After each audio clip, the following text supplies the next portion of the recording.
people still want the community of a group practice.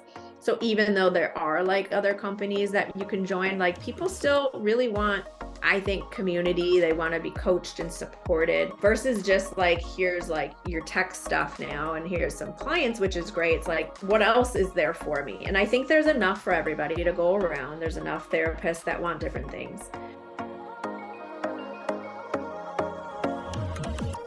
Welcome to the Colleague Down the Hall podcast. This episode is sponsored by the Collab Oasis Clinical Consultation Groups. Hi, I'm Janine Wolf, and I'm your colleague down the hall. I have a passion for helping fellow therapists get the clinical and collegial support we all need to do this work. And wow, it just keeps getting harder every day. I'm the founder and facilitator of the Collab Oasis Clinical Consultation Groups. I have been a social worker for almost 30 years, and I own a successful solo online private practice. More of us than ever are practicing in solo or online practices, and we all need colleagues to process cases with, commiserate with on those really hard days, and also to celebrate our successes with.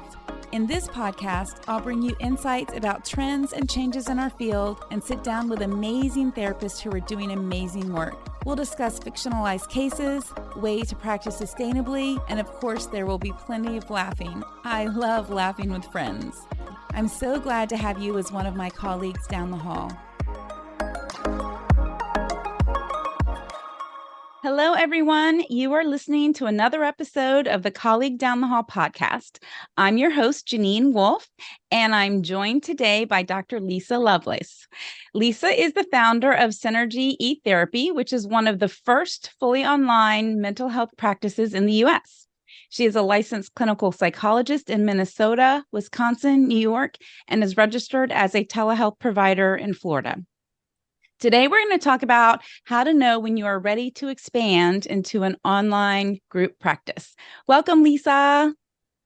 Thank you for having me. So happy to do this formally with you, Janine. Yes. I'm so excited to have you here. Lisa and I have known each other for a couple years, have yet to meet in public, but I consider her a good friend, and it's always good to have friends on the podcast.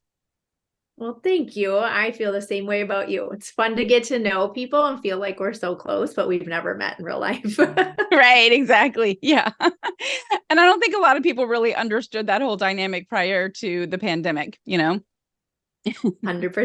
Nobody understood a lot of the online stuff.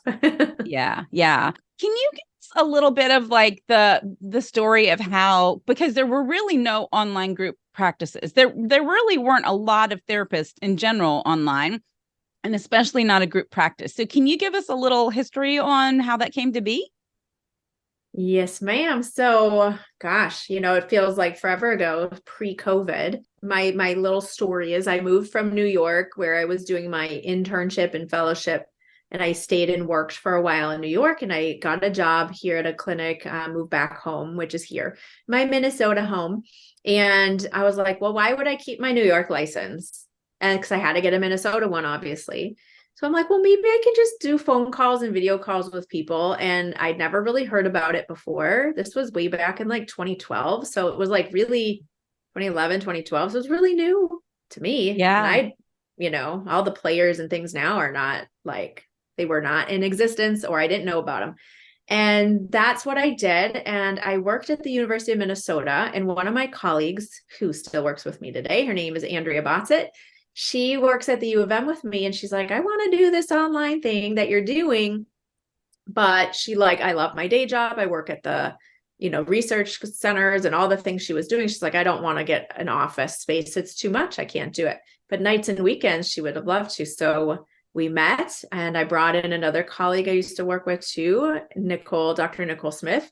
They both still work with me today. And poof, I came up with the idea of like, well, instead of me just teaching it to you, how about we all work together? And I expanded and changed my name to Synergy eTherapy and started this little endeavor in like 2016, 2017.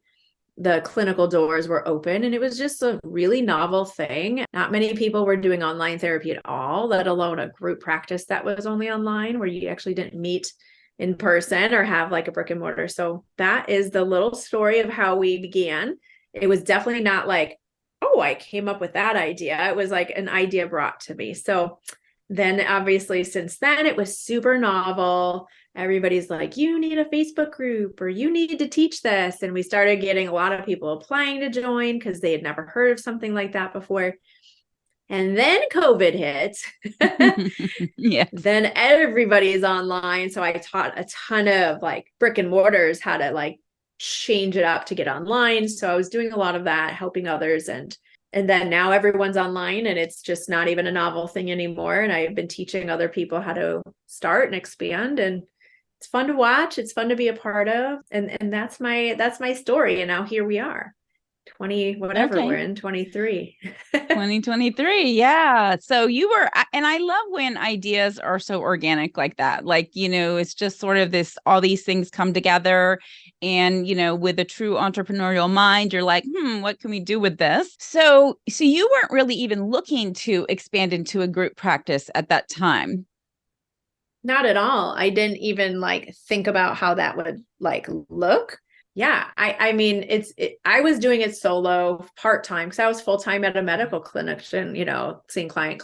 But like when I was in New York, I was teaching, I was supervising, doctorate students and masters and PhDs and psychiatry residents. I loved teaching, mentoring, supervising. And I'm like, well, this could be a way to not feel so alone. Speaking of collaborasis, right? Like, how can I not feel so alone in this journey? And it just made a lot of sense to do it together and like have people to do it and bounce ideas off of. And just, I said, you're going to be my guinea pigs. I have no idea what I'm doing. Like, this could be really a great idea. It could totally flop.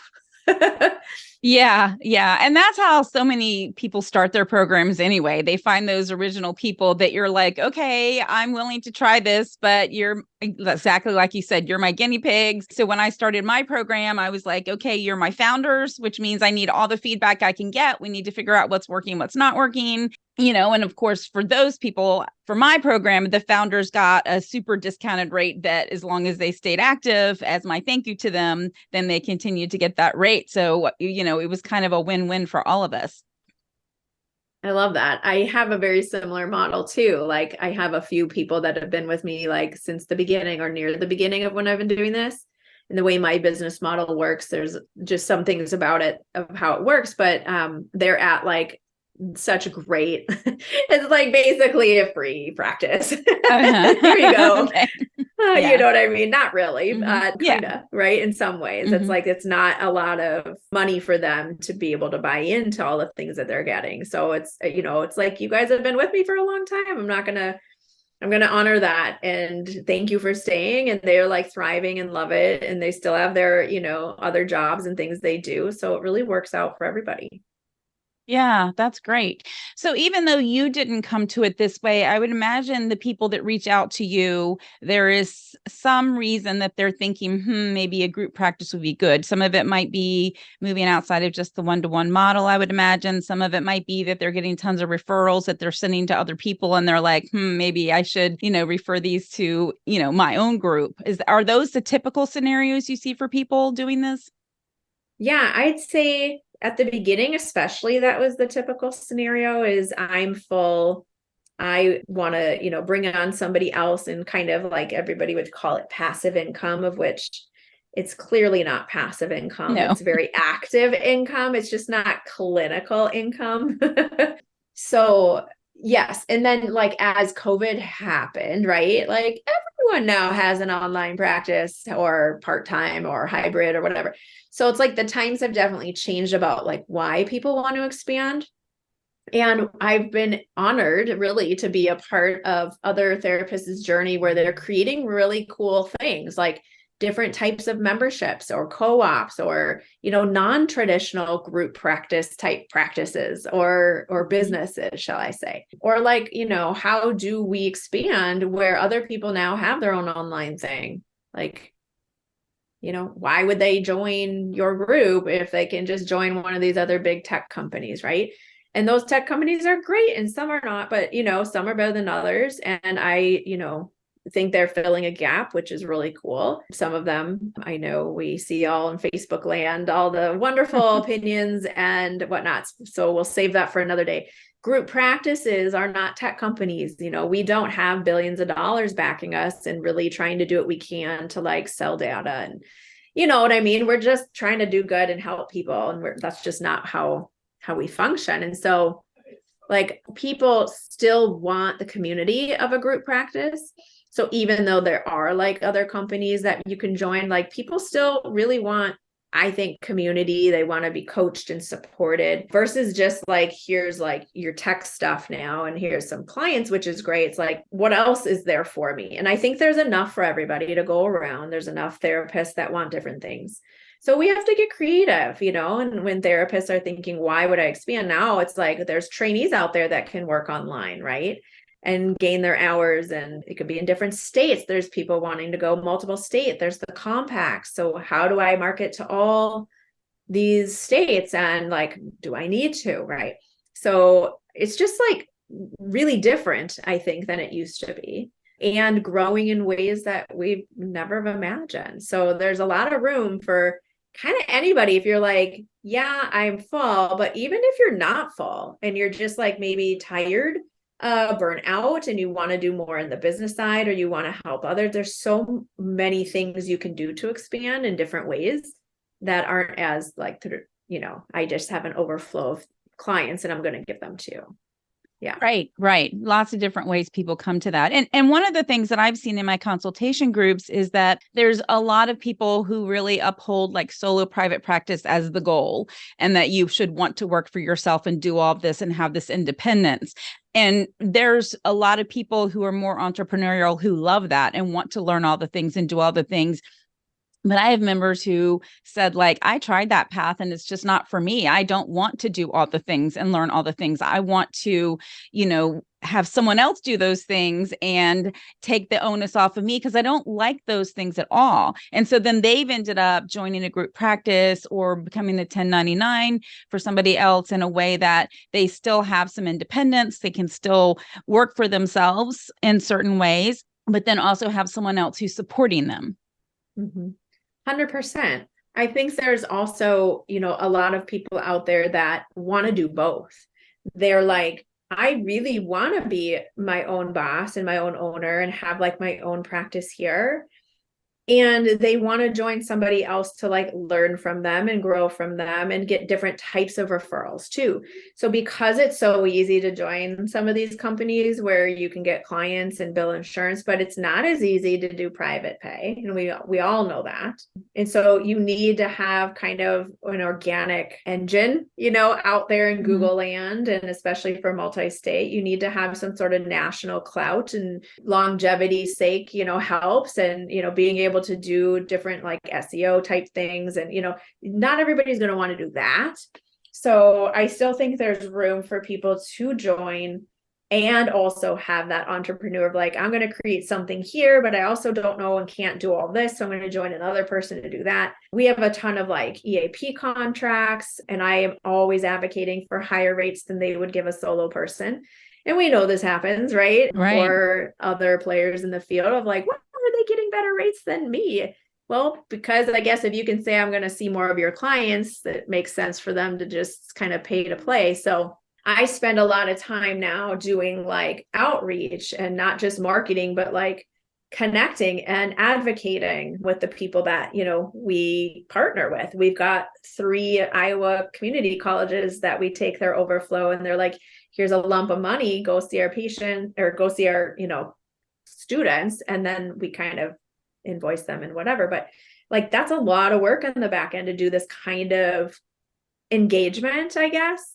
Keeping up a website, like not everyone needs that, but as a group practice or a multi-state group practice, like you got to be seen, you got to be heard, you got to be liked. We all know like the pillars of marketing, but like, how do you do that?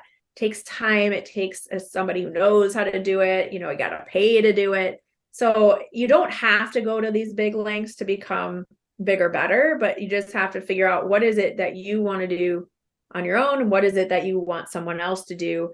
that's a different type of like community, a different type of referral stream. I love diversifying. So that's what I do for my therapists. Yeah. Yeah, that's great. So along those lines, then I imagine there's different types of, so obviously there's an online group practice, there's face-to-face group practices. A question that comes up all the time, and I think a lot of people don't realize it's actually a legal issue, is are they 1099s versus W-2s? And people feel like they just get to choose what works best for them financially and convenience-wise, but it's actually more complicated than that, right? Yeah. From a business perspective, for sure. And, this is where having legal support in your corner is helpful. And at the same time, lawyers are so expensive. So it's like, we don't have millions of dollars just waiting for us to start these businesses. Sometimes we have like $10 in our pocket. Can we still start something that way? I did. I had like, a couple bucks, right? What for a website, and like, that's it. Like, I didn't have money to hold and like wait to build up caseload for somebody. So like, there's ways to build your model to fit you. You just have to find the right legal people to help you and be creative. Sometimes you're not skirting the law. You're just like, how can I make this work like that?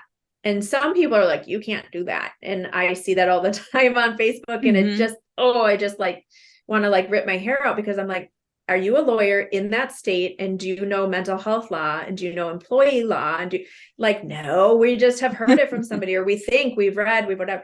I'm like, don't do that to people, because we are so warm as a collective, and we're timid sometimes, and we're fearful because we don't want to do anything wrong. And we're just helpers and healers. We didn't go to school for business and marketing and all this stuff. So when somebody has an idea, they're throwing it out there, I don't want it to be shot down with, you're doing it illegally and you shouldn't do that. Now, it doesn't mean that sometimes things aren't set up correctly, or that you maybe want to get some counsel on it, but like, let's just allow everybody to have that space to maybe be creative, and that legal can follow that creativity, so you're not doing anything wrong. So being able to look at the laws in your state and what are the labor and employment laws. There are states that we know are a little stricter, California. Sometimes those East Coasters, Midwesters, like, so I mean, there's a way to look at it, and there's, the irs.gov has a 10-point checklist, but it's like, okay, well, there's a 10-point checklist and it sounds like I'm doing it all this way, but is it really? Then you have, all sorts of different state laws. Some states allow associates to be contractors and others don't, right? So there's always nuances and differences, and it's a great idea to like take a course like mine, or like somebody's that you trust and like, and that they've built something and they have connections with people. I have in my course like several different lawyers talking about this, like from the horse's mouth, understand it. I have policy and privacy people, from person-centered tech to, Quirk Tree. Like, they do this for small and big companies. So listen to the experts and really trust that. And at the same time, try to figure out what's going to be best and what can you afford? What can you do? Like, not everyone's going to be able to start a W-2 business and have PTO and benefits and the whole thing if you've got $1,000 to start your practice. Like, it doesn't work like that. So you have to get creative in how can you follow the rules and the laws, and also build something that's going to be sustainable and financially build some financial freedom for yourself. Yeah. And I think that some of it is the way questions get asked, but certainly we get, in the Facebook land of therapists, we get unsolicited opinions at times about things that you're not even asking about. But, if someone were to say, can I do this? Instead, like, what is a good resource so I can find this out? Because the type of license, the state, all of those things are impactful that a lot of people don't realize. And so I've seen people have fights about something that it's like, but they're in a whole different state. Like, how, like, are you an authority on their state? Because I don't really think you probably are. And then I come back to, and besides, that person shouldn't even be taking your advice. They might use your advice as a starting point, but they need to verify it themselves. They can't say some random therapist on Facebook group said it was okay, and so I did it, and now I'm in trouble. But why am I in trouble, right? 100%. And so I don't want therapists to get scared. I think it's good to have a little anxiety and a little bit of like, what am I doing? Because that's kind of important. It keeps us like paying attention. And it's also nice to have a little bit of excitement and fun into the unknown, right? And like I'm diving into something that's new for me. And every single person that I've helped has created something just a little different. Like when I look at all the therapists that I've helped and I see where they're at today, it's like crazy.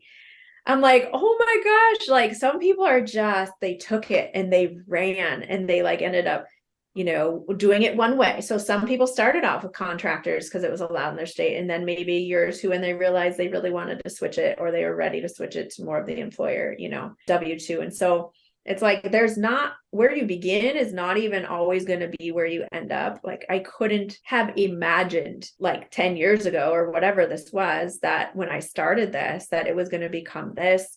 And, we were recently named in Forbes as one of the top 10 online therapy services. And we're in there with, these people. And you're like, that's a corporation. Like, I don't have like $10 to my name. You know what I mean? Like I'm a mom and pop shop. Like I have never paid for a Google ad, like ever. I mean, I'm curious now about it, but it's still like, I don't have that kind of money to throw each month. It's a mom and pop shop. We've landed with these names. Don't know. Yeah. Okay, thank you. Like, I love it, probably because I've been doing it a long time.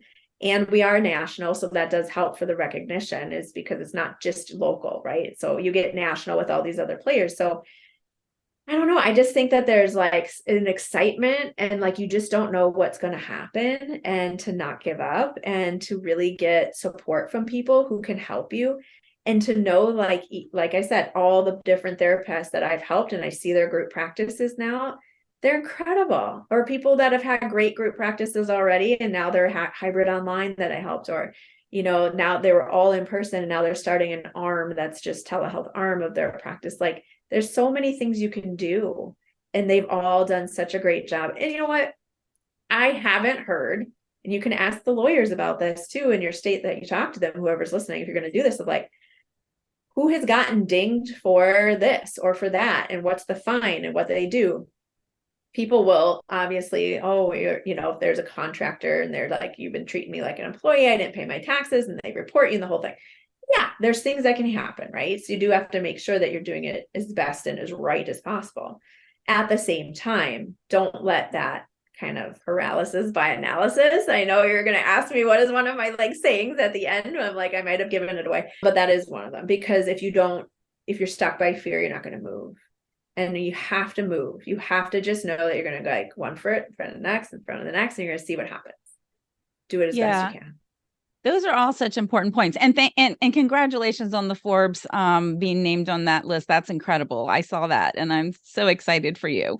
And it just does show that the mom and pops can make a big impact on the world. And most of us that have gone into solo private practice and or group private practice, we don't end up where we initially thought we were going to, like, or where we started. We go in different directions, which can be exciting if you allow that flow to sort of happen, as long as we're, making sure that we're managing things the correct way. And I think in general, a lot of therapists are very creative. And I think it's exciting to hear about so many different types of practices for the people that you've supported, of what they're creating out there. Yeah, thank you. I appreciate that. It's definitely a fun ride. As you know, like couldn't have predicted that you'd have Collaborasis like 10 years ago and you'd be doing podcasts, right? These are all things that are just like so new for us. And it's fun to learn from each other and to be friends with each other and lift each other up and support each other. And I mean, that's I think why we're both here, and many people that we know are here, is we want to share what we've learned and have other people do the same and support their communities, therapists, whatever they're doing, whatever their interests are. Is like not feel stuck and burn out, and not wait so long till you're like, don't have energy to even attempt to do whatever it is you're thinking of doing. Yeah. Right. Yeah. And I liken some of that to when I created my first website. And, my story is kind of unexpected. I didn't plan to open a solo private practice, and I had to do it in like a matter of weeks. And so I learned how to create my own website because I didn't have money for that. And I just remember I was like, everything wasn't right. And someone finally said to me, you have to just hit publish. You can always edit and modify and change, but you just have to put it out there at some point, as a starting place. And I think that's what happens with a lot of our businesses. You have to just put it out there. I think that when, you're visible, you're more visible, you're elevated in the social media and, therapy land, right? People probably know your name. And it's important for people to understand like that we are all very similar. Nobody really knows 100% of what they're doing or how to do it, but we learn from others and we learn from trying ourselves and practice. And that's kind of what helps propel you along. And then you kind of become expert in something as you learn and grow and do. And here you are doing podcasts. Yeah. Opening an online practice. When I opened my practice, I was like, I'm never going to be on social media. Oh my gosh, that's so scary and risky. And then I was like, I would never do a podcast. It's like, don't ever say the never word in my world anyway, because that's probably going to happen the minute you say never. I never was going to go into private practice to begin with. I remember saying like, I'll never do that. Years ago. What? I have my nevers too. I'm never going back to Minnesota. I'm never going to start a Facebook group. I'm never going to create a course. That is so not me. Like, it's so funny. And now my whole thing is I'm never going to do a membership and watch in 5 years. I'm going to have something. I can't even imagine it because I don't want it. Right. I don't want it. It's just so funny. Like how that happens. It's like, what is that? It's almost like life and energy pulls you into it because it's a demand that's needed. Obviously, if this wasn't needed, we wouldn't be where we are. So supply and demand has something to do with it. Yeah, it does. And you start realizing like, okay, I feel like what I do is just like everyone should know this. But then you realize, no, I've actually refined a specific skill set and people want to know more about it. And then, like you said, well, I may as well like put it out there a little bit more and see if there is the demand, and if there is, then okay, I'm gonna put this out there so that you can benefit from it. Yeah, it's kind of like have that buyer ready before you create something, but that you're not like wasting your time, you know what I mean? Or wasting that energy or the money you put into something. It's like, test it out and see who wants whatever you have to offer, whether it's a group practice or, whatever. See who would want to join before you even think about having that open up to therapists, anything, like just see what happens. And then you can always work backwards. Yeah. Right. So with an online practice, how do you create an environment of connectedness and cohesion among your therapists? Yeah, it's probably one of the top questions, especially now that everyone's online. I think, well, a couple things. One, it starts with you as the owner, even if you grow and have like clinical directors or whatever. I really think whoever's the face of a group is going to be like the parent or the president or whatever, where you're like, that's going to set the stage and be the temperature of how it goes. You don't have to be super extroverted to do it. You just have to be authentic in yourself and show up. If you don't show up at all, you're not going to necessarily have people that show up and want to be with you. So I think being seen, being heard, showcasing what you know and being available, being authentic. I'm very invested in each one of the therapists that join. I don't have someone join if I feel like I'm not going to be, or I'm not going to connect with them in some way, or, I'm choosy, I'm selective. I want to make sure it's going to work for them, but not just clinically, not just like business wise, but like personally. I get a lot of energy from my group and from my therapists, and they're all very different. We are not like the same at all. And I spend a lot of time, like I offer one-on-one coaching every month to each one if they want to schedule. Like, I'm here for you. I have a Facebook group that it's a closed group just for our, just for our system or whatever. We don't put client info on there, but it's like, here, I had a baby, here's a baby. Who's doing this for Halloween with their kids, or who's doing, whatever, we're honoring this person today for, Memorial Day or whatever, so like, who's our veteran, who's our this, so we're really showcasing, sharing, connecting. And just this past year, I started an in-person summit that I'm super excited about. And we had so much fun. We went on like a dinner boat cruise and we did CEUs together and we like had happy hour. And it's like, honest to goodness, like having some in person or some one-on-one, even through a screen, is super helpful. And just knowing who people are. And then as a group, you then facilitate bringing them together. So we do now grand rounds, like each therapist takes turn presenting on something that they love.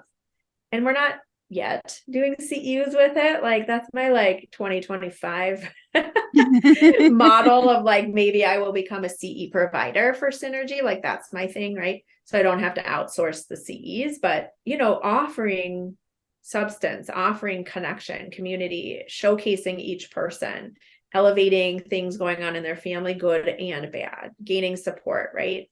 We've had a lot of people pass away during the COVID era, people's families, parents, I make sure that I do what I can to show up for people and support them, just me personally.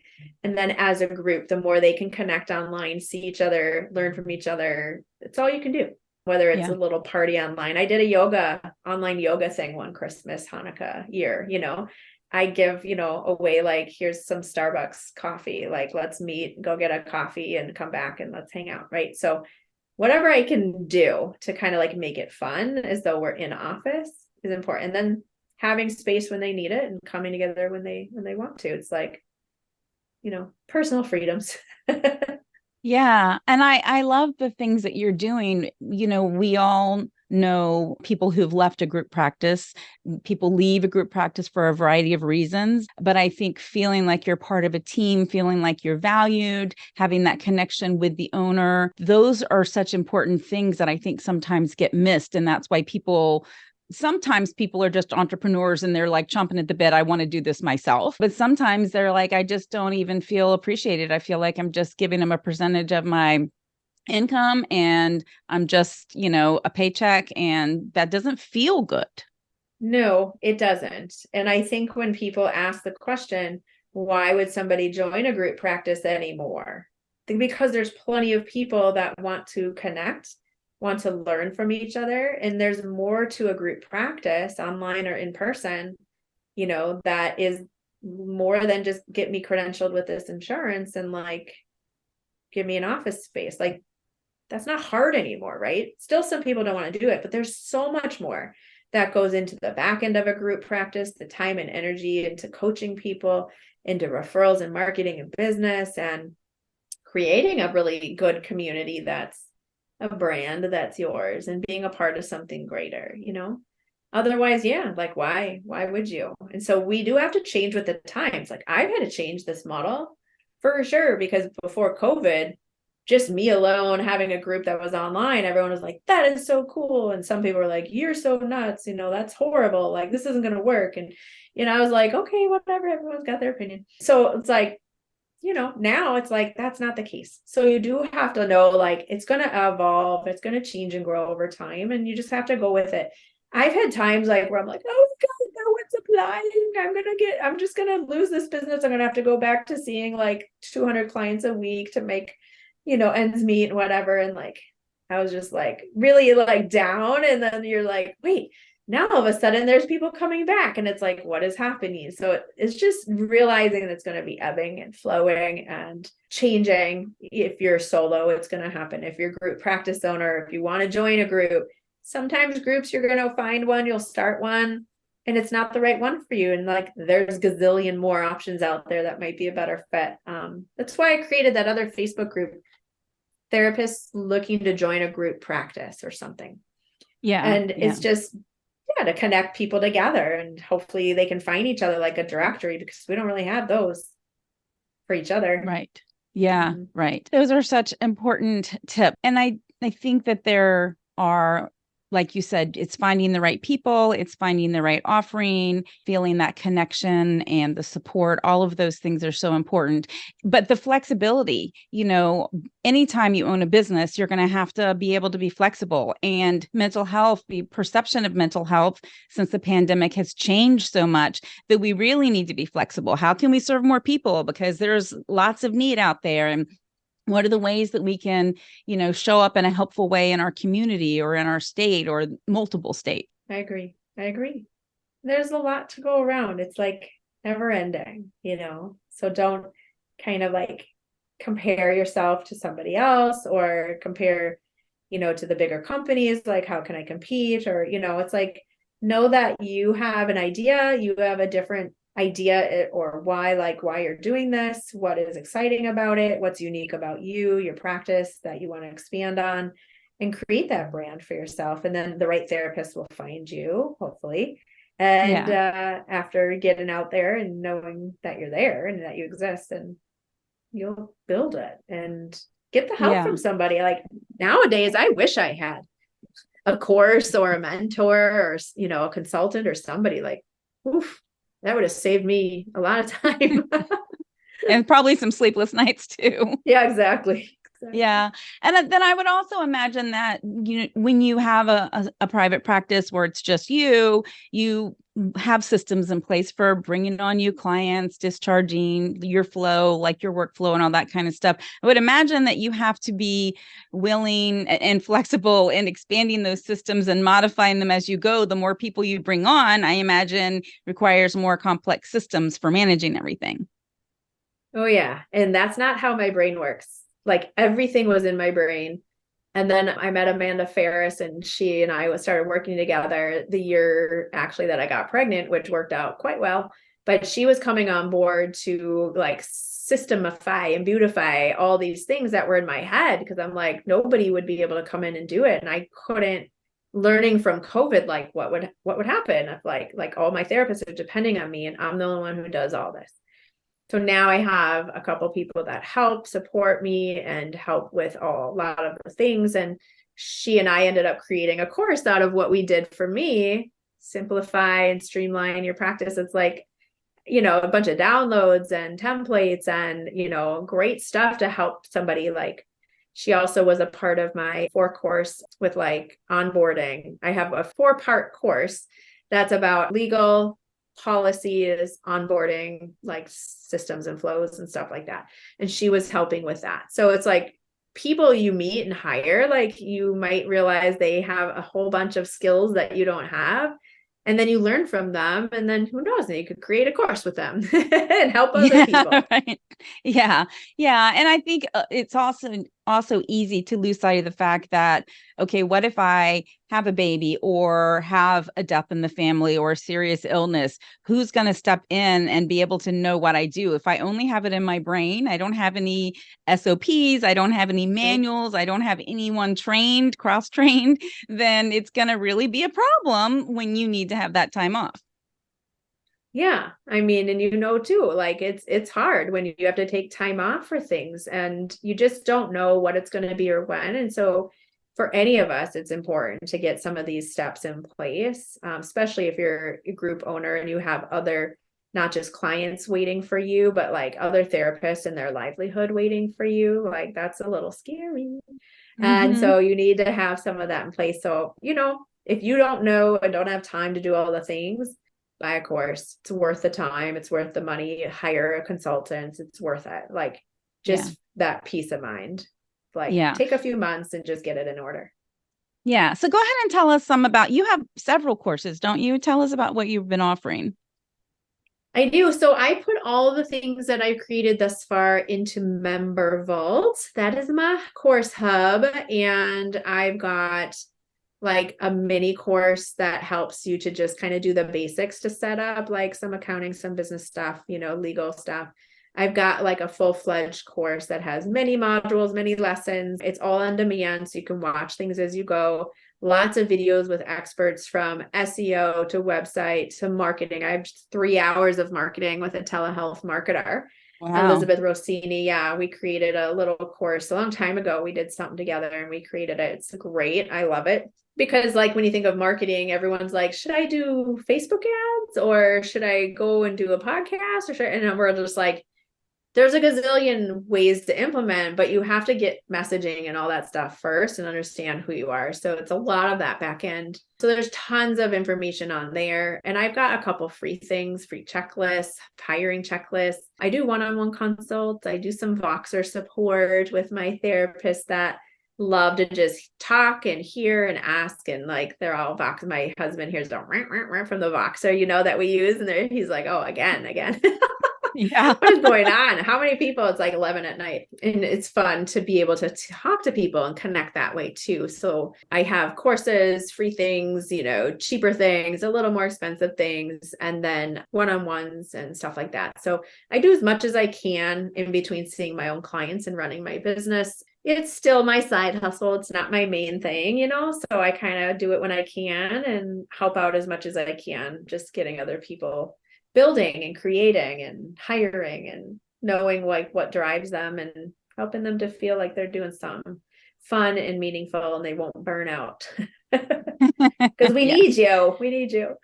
Right. We do. And I love the freebies because it's a way to sort of dip your toe into working with somebody, see what they're all about, what their expertise is, if they're the right person for you. And so those are such great ways to get started. And when you're, just starting out, you don't have a lot of money, the freebies, like, give me all the freebies. I'll take anything free I can so that I can learn. Right. I know, it's all there. I mean, in the course too, the bigger course, Get Me Grounded, I call it. I have other things, like I started a nonprofit charity with a friend of mine on suicide prevention here in Minnesota. And every year we have this huge event and it's all about community and resources. And I don't get paid a dime from that. I never have. And it's a huge event. And nowadays, because of the baby and all the things, like Laura pretty much runs the show with that, but we built it together, and I created like a healthy fund for people to donate to this fund for Synergy. So people who maybe can't afford can apply and get, some money towards their sessions. So it's like, I'm still trying to do novel things and other things. So I want to help other people learn how to do those things too. Yes. And you do that so well. I have your course, not the big shebang, but I think the smaller introductory one, and you have great information in there and you explain things very well and very thoroughly. I appreciate what you do for the therapist community and the suicide prevention resources. That's so needed, especially now and these times that we're living in. And I'm sure that that's a huge benefit to your community. I hope so. It's a lot of fun. And, we do coping skills. So each booth that's a sponsor, they have to bring some sort of a art or, boxing, or it's really creative and involved. And it's not just like a trade show of like, here's my company, but it's like you're engaging and you're teaching. We're doing a lot of deep breathing and mindfulness and yoga and sports and art. And, the kids are walking away with skills. Pre-prevention is the key. Yeah. Yes, I love that. And you have a book too, right? Oh, shoot. Yeah, I did that. Did you write that with your son? I mean, he's the main character. It was kind of a grief process. I was starting to write a book a long time ago, and then my brother-in-law passed away. He was 51 of cancer, and we were all super close to him.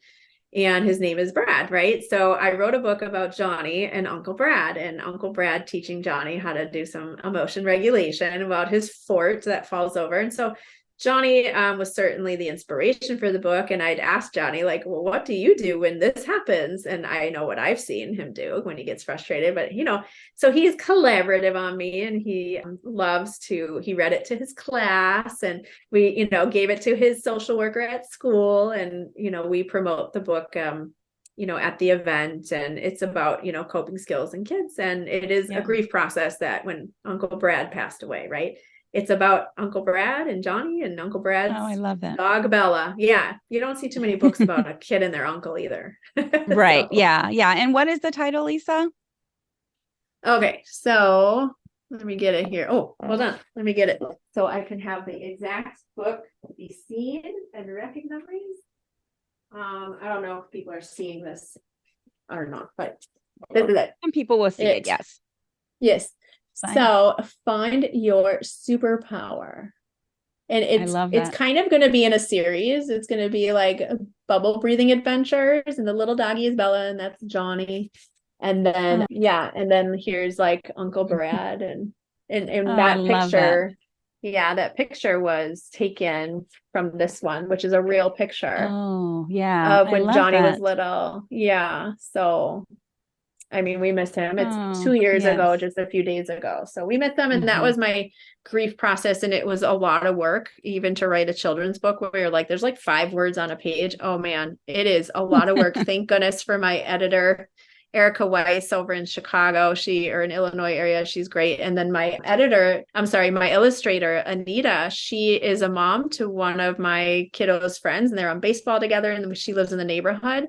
And she has never done illustrations before. She just creates a lot of art and paintings. And she's like, I would totally do this. We collaborated and I mean, look at this. She did amazing. She Oh, is it's so beautiful. vibrant. Yeah. Yes, yes. Yeah.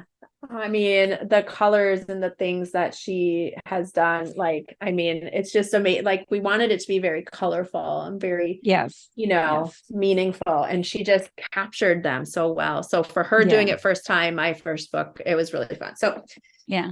we That's could have a whole great. podcast Yeah. on book writing and illustrating. And I learned a lot I hear. from Amanda and Erica and everybody that helped me. So, yeah. Yeah, I hear it's very stressful. I have in the back of my mind that I'll write a book one day, and then I'm like, will I? I keep hearing about how it's a lot of work. So now that's probably 5 years from now. I'll be writing my book, and you'll be like, I'll say, remember, ha ha, remember right? that time. I'm Yes, still waiting for exactly. you to do the group practice. That's my.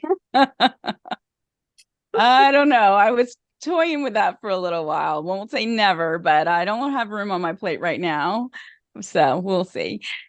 Well, we will go back. So you did sort of say the phrase that you use a lot. Do you want to say that one again, or a different one that Yes. you tend to use a lot with clients? Yeah. So, I mean, depends on what client we're talking about, but when it's more of like my therapist and those clients, of my consulting business, I guess, I think it's a lot of practice makes progress. I like that one. People are very perfectionistic. I use that with my kiddo, and they now know that saying. I don't think they even know practice makes perfect. That's not in our vocabulary. Practice makes progress. Don't get paralysis by analysis. That's very important, of just don't sit on a decision, and understand that you're always going to have this way and that way. And you're just going to have to move, make a choice, move. You can always change it. There's nothing that we do that's that permanent in business. I mean, we're not doing anything that terrible, right? So if you make a wrong choice, we're not $1 billion companies. The government isn't going to be like that. Right. Take your 20 grand you made this year, and they're not going to care. It costs them more to pay their people to deal with us. So just start, just do. Yeah, I love that. And one that my husband's late father always said, that he told me about this, I never got a chance to meet him. He passed in 2001, but they always use the saying, prior planning prevents poor performance. And his dad always said that. And I'm sure that was from somewhere, somehow, but that one goes through our family too, of it's good to jump in. That's how I am. I jump in, I see what happens. Is there water? If the water's warm, what do I do if it's cold? I figure it out after. At the same time, I guess as I've gotten older and wiser, I like to be a little more prepared and have that planning behind me. If I can't figure it out, get somebody, a friend, family member, hire somebody that can help you, so you can kind of not have so many ticking time bombs as you're walking. You don't want to walk on eggshells and try to figure it out. That you don't want it to be that scary. But I think those are some of the good ones that I like to share. Good. Thank you. Those are all valuable. And I'm sure there's lots of different situations that we could apply those to. Thank you for that. Lisa, thank you so much for joining me today. This has been a great conversation. Will you tell the listeners where they can find out more about you and what you have to offer? Yes. Well, thank you. I love talking with you. This was super fun. You can email me first. I guess that's easier. Just Dr. Lisa, DRLISA at synergyetherapy.com. My website is synergyetherapy.com. If you want to check us out, there's lots of stuff on there. And what about your course? Okay. Oh, the course it's on Member Vault, but the easiest way to find the courses, that's vip.synergy.membervault.com or something. I'll have to get it to you, but The Okay, I'll put it courses in the are show linked. notes. Yeah, put it because I don't know the exact. It's too long. Okay. My brain isn't going to remember that one, but how to build an online therapy group practice is probably my main Facebook group that you can join. I inherited the telehealth providers group. I created a couple other groups. So there's things there that I think you can join and just join the conversation and learn and read all the posts. Yeah. Yeah. So I think those are the main places. Okay. Mm-hmm. Okay, I will put those in the show notes. For everyone listening, there are new episodes of the Colleague Down the Hall podcast released every Thursday on all platforms. Please remember, our work is hard, but it doesn't have to be lonely. Thank you so much for listening to the Colleague Down the Hall podcast. For show notes, links, and downloads, head over to colleaguedownthehall.com, where you'll be able to learn more about getting the clinical support you need and resources to help you work in a supported, sustainable way. If you've enjoyed this episode, please share with your therapy friends and colleagues. Subscribe to the podcast, and if you love this episode, please leave a review.